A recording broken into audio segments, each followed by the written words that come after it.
Quando nós estamos sofrendo e vamos ao médico, o que nós vamos buscar? O que nós esperamos encontrar? Quando nós estamos incapacitados ou sentindo dor, quando nós estamos deprimidos, ansiosos e com medo e não conseguimos dormir, e quando as pessoas que nós amamos e que se preocupam conosco estão sofrendo diante do nosso sofrimento, e assim frágeis, vulneráveis e necessitados, quão mágicas, idealizadas e perigosas podem se tornar as nossas expectativas diante de uma consulta médica, da prescrição do exame ou da receita de um medicamento?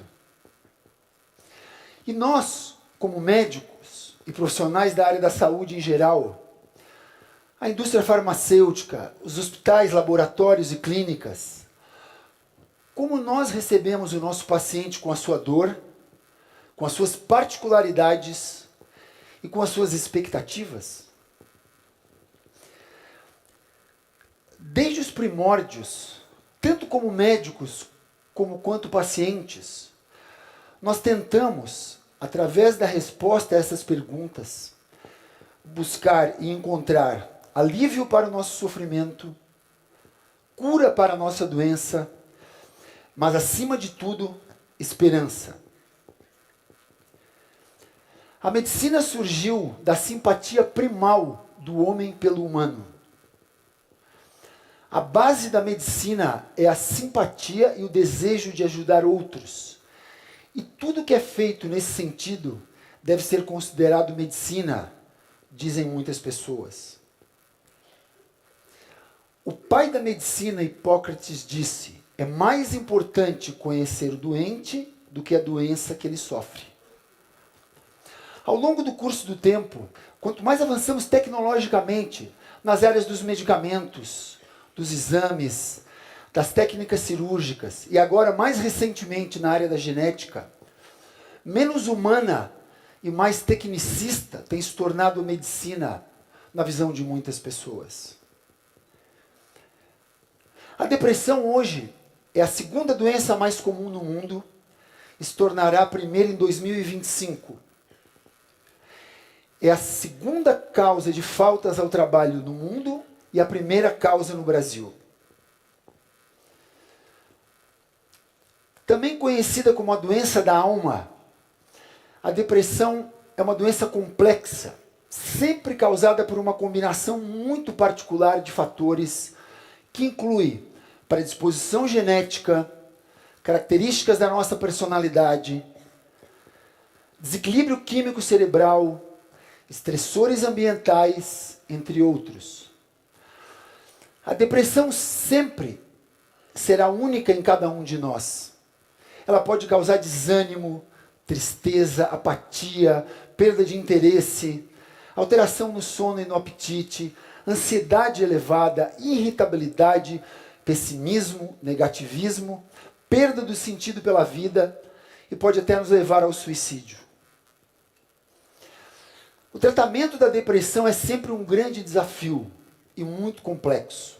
E os tratamentos mais eficazes em geral são chamados tratamentos combinados. Psicoterapias, um bom acolhimento, intervenções comportamentais e ambientais e familiares e medicamentos. E o ato de medicar a depressão atualmente vem sendo feito pelo método de tentativa e erro, que nos concede, como médicos, em torno de 50% de chance de acertarmos uma primeira tentativa e pode tomar semanas ou muitos meses.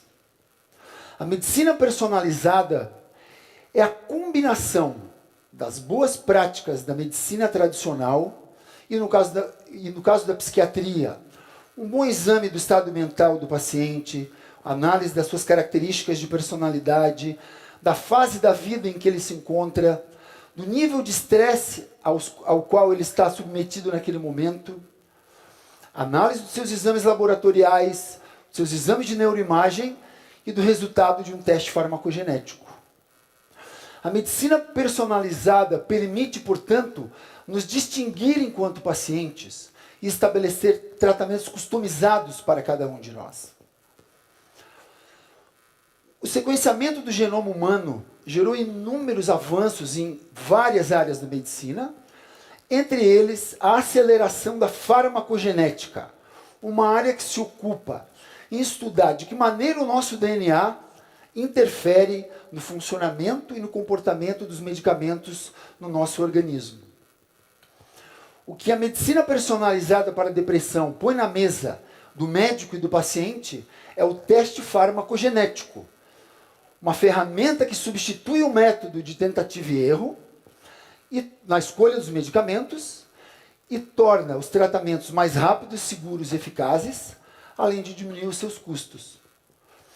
Como, por exemplo, no caso de um homem que eu atendo de aproximadamente 40 anos, aterrorizado pela perda da sua capacidade de trabalhar e tocar o seu negócio, uma oficina mecânica, e, portanto, de sustentar a sua família, e da frustração devido a inúmeros tratamentos mal-sucedidos, e que tem a sua vida recuperada a partir de um tratamento que foi reestruturado com a chegada do resultado de um teste farmacogenético que demonstrou que ele, ao longo de todos esses anos, por uma infeliz coincidência, vinha tomando medicamentos que apresentavam baixa resposta devido à presença de algumas variantes genéticas no DNA dele, ou de uma garota que, ao tomar pela primeira vez na vida um antidepressivo, é acometida de um fortíssimo episódio de tontura que a levou a ficar acamada, e a tomar uma gota de um segundo antidepressivo que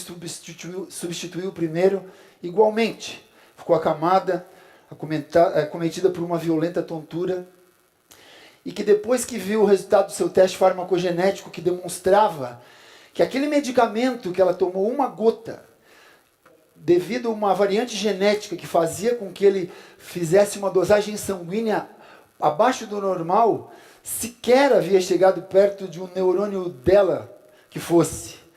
Se tranquilizou então, voltou a tomar o mesmo medicamento e depois de algumas semanas se recuperou e segue estável nos últimos 3 anos. A medicina do futuro chegou. A inovação tecnológica está ao nosso alcance através da farmacogenética, de inúmeras outras tecnologias incríveis que até pouco tempo atrás nos pareceriam saídas de um filme de ficção científica. Brindemos a isso. Mas a nossa saúde, no futuro, no presente ou em qualquer tempo, para ser alcançada em todo o seu esplendor, a sua maravilha e a sua beleza, precisa e sempre precisará do calor e do aconchego do humano. Muito obrigado.